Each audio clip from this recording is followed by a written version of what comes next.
Hey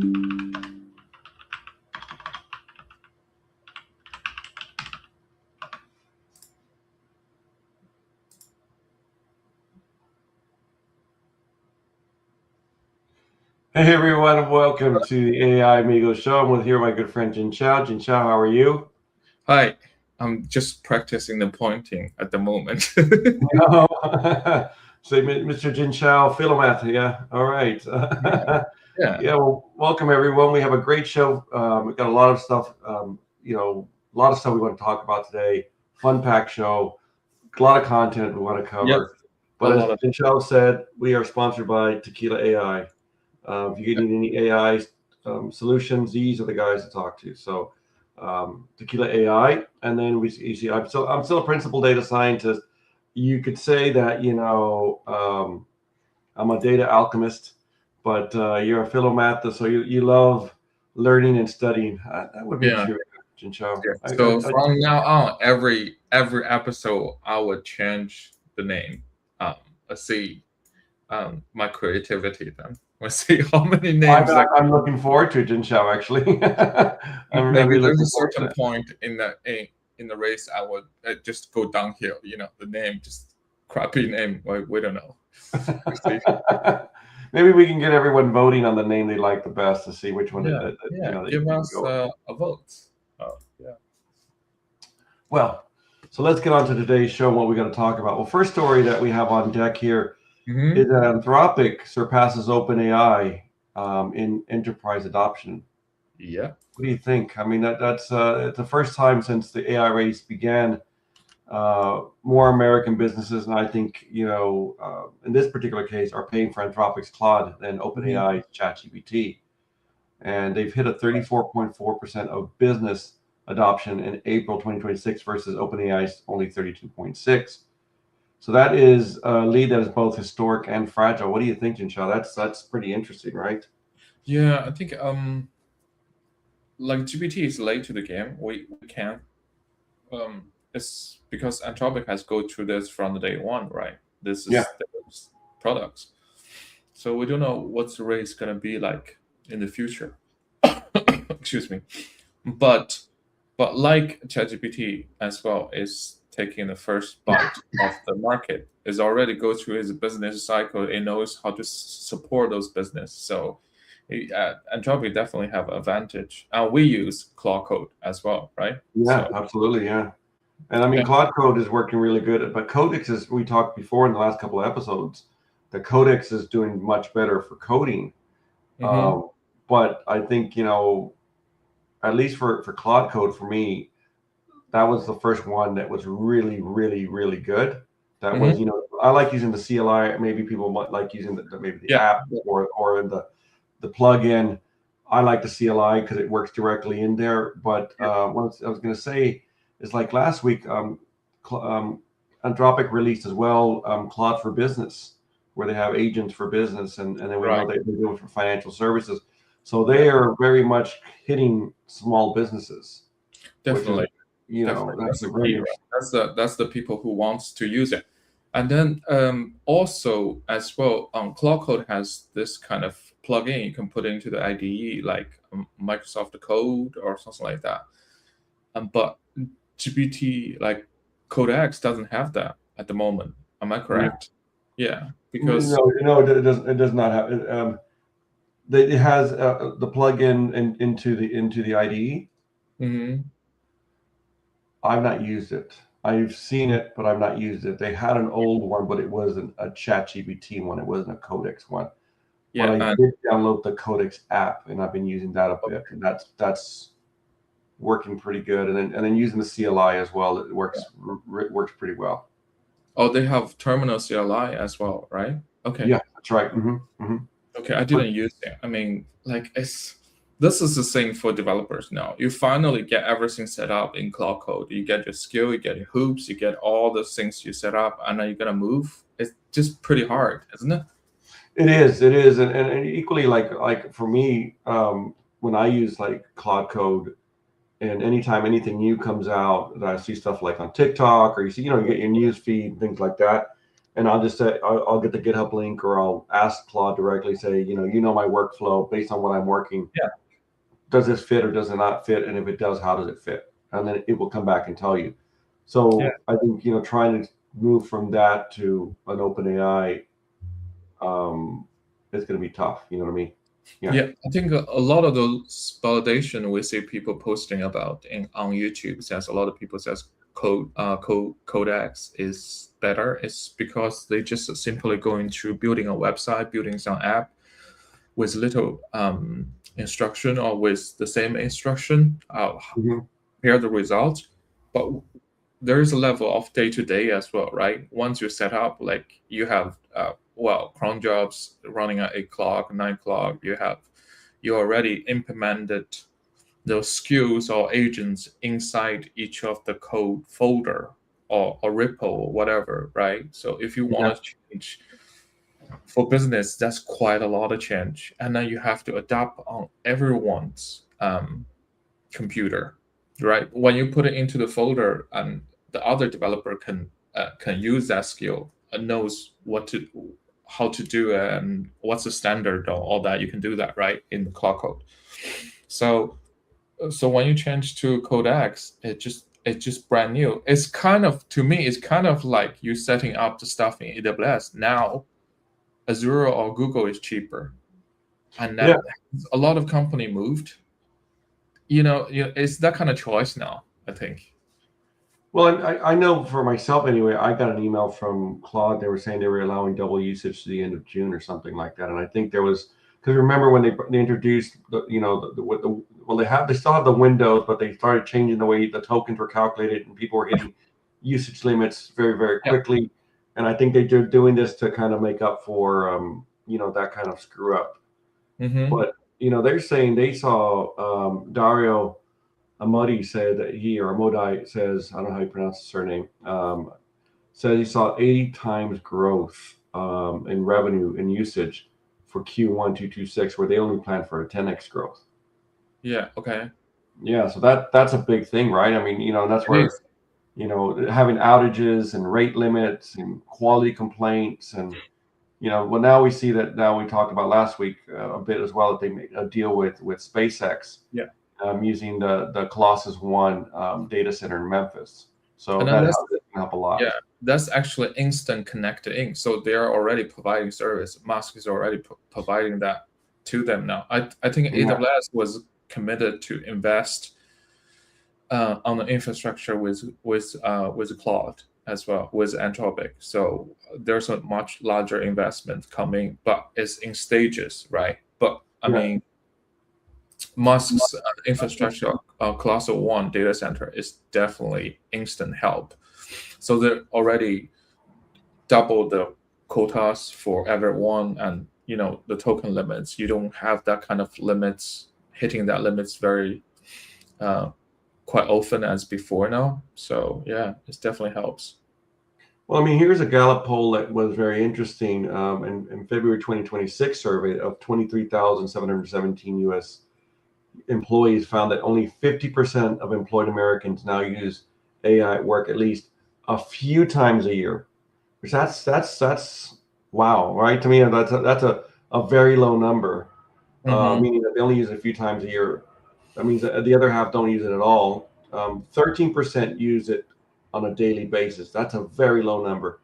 And 28% use it a few times a week. But only 1 in 10 employees at AI adopting companies say AI has transformed how work gets done. And that's something that we talked about, right, Jinsha, about how, like, engineers are not seeing the big, particularly I think in the junior space, was it that they're not seeing that productivity jump. I know for me, I've got a huge jump from my day-to-day work. Would you agree with the same for yourself, Jinsha, that AI has really helped you in your work day-to-day, should I say? Yeah, making things faster, especially when you wanted to do some automation, when you wanted to troubleshooting, going through the logs and all that. I don't use the traditional way. Like, I code a bit, but not that complex code. It just helped me different ways. It's definitely a lot quicker than just searching internet and give me ideas and all that. I would say so, yeah. But the whole AI so far, the Claude Code and Codex and all that is aiming for IT people, right? Other people might white collar workers, as I say, yeah. The other part of population might find not useful at all. Like I told my wife, you can do this, you can search that, you don't need a Googling, and she doesn't use it. And I was trying to use like notebook LM for my daughter to help her to prepare the exam. She doesn't really want it. She liked to just go to the papers and what she wrote. So yeah, they're so resistant for sure there. Yeah. That's interesting. AI adoption is an interesting one, and I mean, here looking at this, there's a use case here on Uber, and the cost problem. So apparently, looking at adoption there, right? But Anthropic success is creating its own problems. Uber's chief technical officer revealed that the company burned through its entire 2026 AI budget in just 4 months, largely in Claude Code and Cursor, and individual engineers are costing between $500 to $200 per month in API calls. So adoption at Uber jumped from 32 to 84% of engineers in a matter of months. That's roughly 70% of committed code at Uber now comes from AI. So you see how that's coming in, but it's burned through their budget. And as you're saying, like your wife and daughter, and like I would say my wife as well to a certain extent. Like I know my son, he's a software developer, and they're not allowed to use AI at all, like zero. The organization where he works at, it's very sensitive stuff. So I mean, the adoption of AI, I mean, that's because of restriction. But I think that's additional, as you're saying, there could be some people that don't want to do it. And like the other day, I was trying to do something like, oh, I want to read something, or like you got a paper or you got a book that you want to look through in a couple of chapters. I uploaded that into Notebook LM, had it make it into a podcast. And then when I went to the gym, I just listened to the podcast. Yeah. So, and it's great because you're learning from that content rather than, and it's saying like, here I am at the gym doing 20 minutes on the elliptical machine and I'm listening to, and I'm learning, you know what I mean? So, I mean, it's a really good tool, but I guess, what you say, there's not full adoption there. And how do we get more people to adopt it? I don't know. I don't know either. It just doesn't. It's just something that they can have or they can live without the same time. So it doesn't affect a lot of those people out there. So yeah. Okay, well, now onto more drama, onto our next story there. But Musk and the Altman trial, pretty much everything we found that Musk lost, right? But stuff that wasn't covered there. They walked into the federal courtroom in Oakland, California, and was whether OpenAI betrayed its nonprofit mission. So that's been in the news. But the real story was in the hundreds of court filings from the preceding 6 months, texts, emails, Slack messages, and then even Greg Brockman's private diary entries that made it to the public record, which is it's like the corporate litigation lawyers summed it up and said, we're about to witness the landing of the Hindenburg on the deck of the Titanic. It's just so much, right? Yeah, it's quite a lot. That diary is very controversial, right? About I just gonna make 1 billion.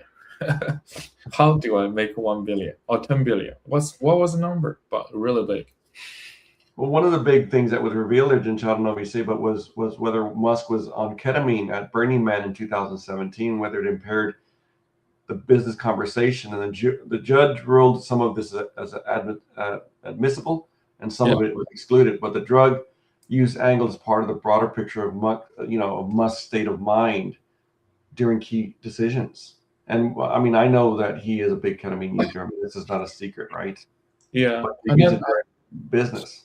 I think in the closing, the reason the jury was saying is because basically it says Musk is claimed this too late, isn't it? Kind of. Yeah, that's what I was talking to a common friend of ours today, Paul, and he was saying to me that he said if he was Elon Musk, he would have been really angry because like you paid, how much money did he pay to his solicitors, and at the end, like, solicitor couldn't go look, oh, this is statute of limitations, it's it's run out of time.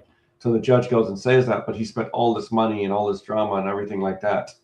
You know what I mean? So that's very, very interesting. Yeah. But at least they know right now. They know who OpenAI, the company, is now. Yeah. Well, I mean, that's it. I mean, see, between Brockman and Altman, that they basically betrayed it. The nonprofit mission.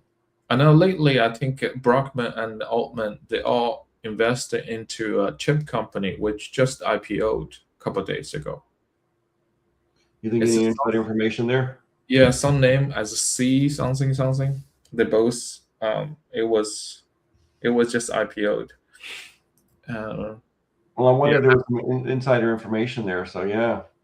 Yeah, no, that's what when they started OpenAI journey, the OpenAI promised to buying the chips from them, and then those two persons are invested in that company as well. So the direct beneficiaries of if it's IPO'd. So that's the thing. They're not making OpenAI. They're making money from somewhere else. Well, that is an interesting point. Yeah, I mean, because I forgot the name of it. It's something C something. It's brought up in this trial as well as the buying chips from them, the guarantee buying chips from them, and that's as a guaranteed. But anyway, everything is too late now for Musk, and the trial is done now. But that's only the first one. Yeah, you never know what Musk would do next. Maybe he just wanted to try again or something. You can do that, can you? If you're not I mean, if it's already past the statute of limitation, then there's nothing you can do, right? Oh, yeah. But they're going to need to find another angle, another way, and his solicitor should have spotted that from the beginning and gone a different angle. I thought you can go to a higher court. Maybe that's the highest. No, once the statute of limitation is over, it's over. I mean, that has to be changed. That's legislative, which means that has to go to lawmakers to make a change in the statute of limitation law. Okay. So either you change the law or you find another way to sue. Yeah, basically. That's my name today, Philomas. I'm learning. There you go. Well, I mean, maybe his whole point was embarrassing them in regards to saying that they're greedy people and blah, blah, blah. That maybe that's all he wanted to do, and he's okay with spending all the money doing that. So, but doesn't matter. Like, everyone invested just want money. It doesn't really care, probably. Yeah.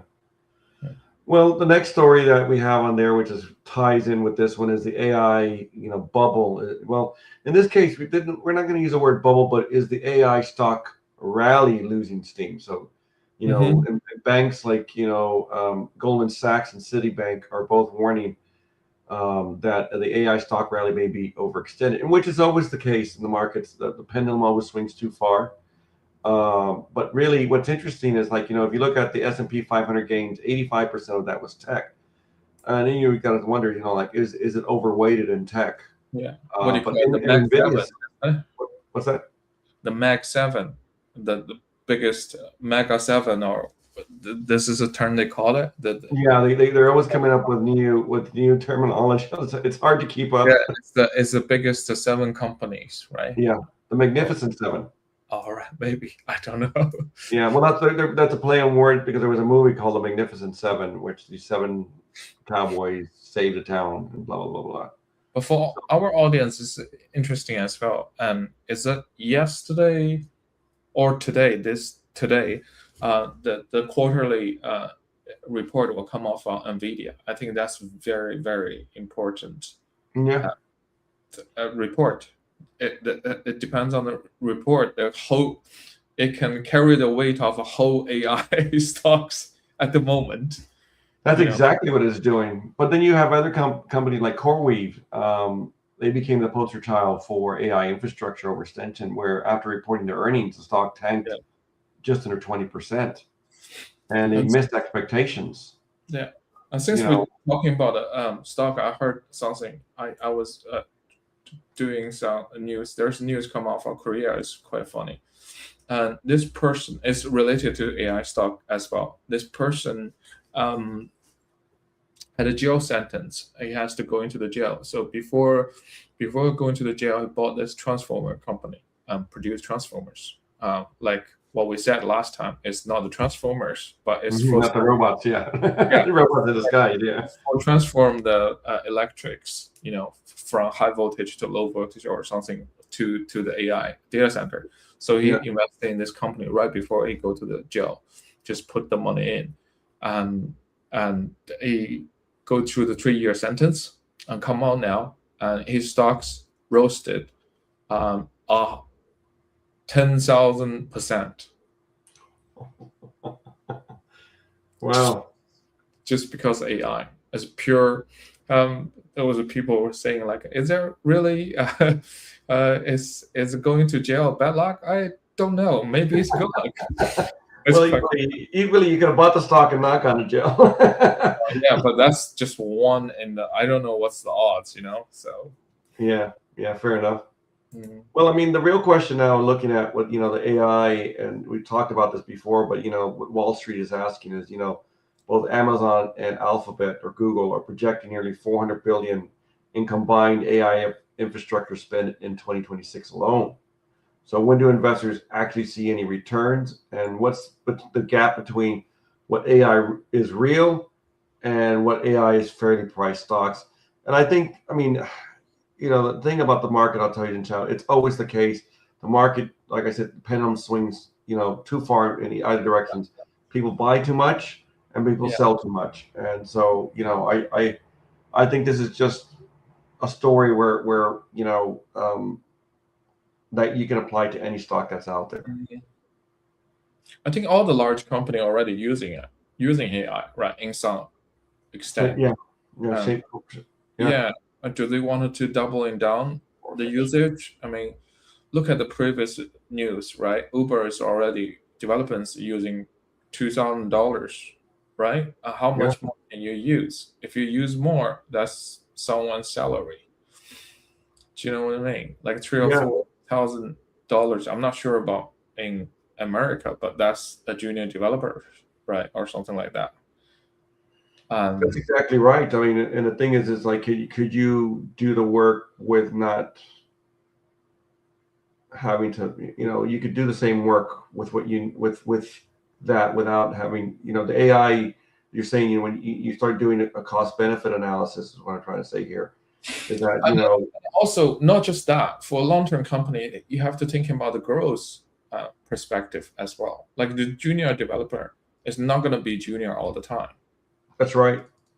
And then it's going to be senior and knows more. His head is better racked than anybody. It's better than any AI system, right? Our brand is running 20, 40 watt. You can feed him 2 pieces of bread. It can work all day. So it's a different story. It is. It absolutely is. Yeah. And then does the LLM can achieve that? I have no doubt it will increase, but we see the pricing increase as well from GPT-3 to 3.4, to 4 to 5 now, 5.2. You see the token price enter it's crazy. Like $1 million is $5 for input and 25 for output or something like that. So the price is organizations feel like they don't want to be left out. The FOMO, like I better buy in because my competitor's using it, or they're going to beat me because they're using AI. And so there's a lot of money that's going to that. And, that's a big concern, you know what I mean? Like you're putting a lot of money to this, but are you actually getting anything back for it? It's what we're saying, right? And that's the whole point in business, right? When you have business, you want to make profits. And if you start dumping a bunch of money into something and you're not getting anything back from it, and I mean, you could have a delayed profit, but you're not going to last very long. The only thing it works is probably a full agentic company. Like those are agentic AI can improve all that. But just for people to use like Claude Code to help the coding and all that, I think those companies will hit the bottleneck. You can't scale because you don't have that many people to control the Claude Code. You still have to hire people to control the Claude Code. So the only way I say it is totally agentic. There's really little employee or employee enough to view the decisions agentic make and all that. Otherwise, I don't see it. Yeah, well, there's a Google event that's going on now. Speaking of full agentic, Jinchao, and I know I sent you a link there in regards to Gemini Spark, which is supposed to be full agentic, which seems that it's going to be it's going to be exactly what you're saying there. Yeah. What is that? Google I/O 2026. That's the one there. The I/O, that's the big event, and they've announced it's not released yet. They're going to release it to certain people, and then they don't, and you have to be an ultra user. Yeah, that's good. Are we ultra users, Jinchao? Should we be? I don't know. We should be able to. We haven't get our Vero from the OpenAI subscription, and then they're gone. Vero, not Vero, sorry, Sora. So the Sora is gone now. So yeah, we tend to be a bit too late for things. It's just too fast, and then and then I didn't even get to test it. Yeah, but you got like the Pro, the Max, now the Ultra. Like they have all these subscription names, and all it means is just charge you more money. Yeah, I know. So.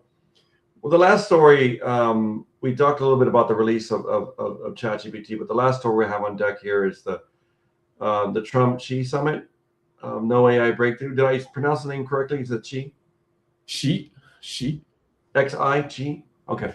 No, Xi. Xi. Xi? Like sheets. Xi. Xi. Okay. Xi. You're gonna have to bear with me, Jinchao. Google like Xi. Google like Sheets, not Xi. All right, fair enough. Xi. Okay. So they met in Beijing for a 2-day summit, and they basically, everyone was expecting from the conversation was going to be what? Tariffs, Taiwan, and trade, and got all of that, of course, but AI was barely even discussed on the agenda. I know he was talking about what's his name? This is quite interesting as well. Like in China, the news report, this is a big GAN. Like a lot of important people from America visit China, right? Especially president as well. But on the news page, the front page, and Trump isn't there. Really? Yeah, it was on the side. Oh, so basically saying he's not important. The front page was some kind of international agreement or something like that from a different country. We announced something with them or something, but Trump is on the side. It wasn't on the front page of the newspaper. So there you go. Yeah. So apparently there was nothing important there. And then there was, like Trump left now, right? You see the new news, Putin just arrived as well. And is he on the front page? I don't know. I don't read it. Let's see if he was. But apparently he brought a bunch of guys with him. It wasn't just Trump. He brought Elon Musk, Tim Cook, Jensen Huang from NVIDIA. He brought David Solomon from Goldman Sachs, Larry Fink from BlackRock. So he brought a bunch of important people with him. Did they make the front page? I wonder. No, the whole thing. But the kind of political newspaper didn't make that the first time. You're supposed to announce those kind of thing is big, right? But there's plenty of videos and talk about they're in China, how they're doing and everything, for sure. Okay. And then Putin is there now at the moment, I think. So, yeah. Okay. Well, we'll see what happens. I mean, the AI race is there, and it's definitely running. So it'll be interesting how this all plays out. Yeah, I mean, China right now is probably the only one has enough energy. Other than Europe, or maybe France has it enough, and Middle East you can't really put anything there now, right? I don't know. Well, a lot of those data centers now, they're coming with those mini Generator? the Reactors? the mini reactors, and they're starting to do that because to build the entire infrastructure up, I think would be very, very costly to build. A new power grid, new Yeah. power plants, and if you can just say, well, look, we'll give you a small nuclear reactor that you can use to power up, your power plant. Apparently, that's a solution that they've been using. Now that's in the U.S. Europe is not. Oh, I don't think Europe will pass that at all. The people will protest. No. And yeah, and I like so many horror stories about nuclear, right? But remember, it's all 1970s or earlier. The technology have improved quite a bit, and a lot of those problems is basically human errors. So I have to. It's a small modular reactor, is what it's called, which is a vital solution. So basically, it's generating between 5 megawatts to 300 megawatts, and it's just imagine. I just on the side, just imagine people working in the data center now. You have to have one of those nuclear reactor. The suits on and everything. Yeah. What if you have a meltdown? What happens then? Yeah. Yeah. Probably not the case. I would just have that image in my head. I was just thinking like really funny. Yeah, so that's what they're doing because it's going to cost a lot of money to do the infrastructure, and that's a cheap, I guess, a quick way of doing it rather than building the infrastructure. So it was just interesting that they didn't talk about that, because you would have thought that would be a big item on the agenda, and that wasn't really talked about. And particularly when you see like AIs being used everywhere now. And what I mean by that, I mean like in the military as well, not just in business. And so you would have thought that would have been some discussion around that. Yeah. Anyway. Like I didn't get too much news from China what they discussed. Did you know any news? The only thing I heard was that what was it? He called it the Tysidius. What's it called? Not the Tysidius. That's the wrong word. Hold on. Basically, that Xi said. I hope I said that right. Xi said that if the U.S. and China could avoid that, China and USA avoid bias.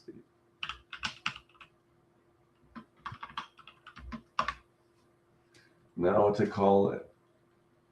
He was saying Thucydides was basically a Greek philosopher that had said, I'm just trying to get his, and I know if anyone who's Greek's listening to this know that I'm sorry for pronouncing it wrongly, but basically she said that to Trump, that if they could avoid this Thucydides dilemma, which was that when there's a superpower and then another superpower comes, and what's inevitable is war. And he's like, could we avoid this? So basically, he's saying to Trump, we are a superpower. That's basically what he's saying. And he's saying, so you're a superpower, we're a superpower now. How do we avoid going to war? That's what I saw in the news from that. So that's the only news I saw. Because I mean, and then I was talking to someone about that as well, and saying, well, Russia and the United States didn't go to war. They didn't go to war directly, But anyway, that's going into a whole other ball of wax. But that was what the news was coming out of China. So it'll be interesting. So yeah. I mean, this whole thing I don't feel like it has a lot of exposure on news or anything like that. It just feels like it's quiet visit, but this is. All those people visit there. They're like really important people from US, right? But like, it just seems didn't make like until right now. When I looked at this, I didn't know that all these CEOs went there. I thought it was just Trump. Yeah, didn't make the wave at all. Let's read it through. We have Tim Cook one, right? Elon Musk for sure. Elon Musk has full self-driving. It hasn't been proved in China yet. So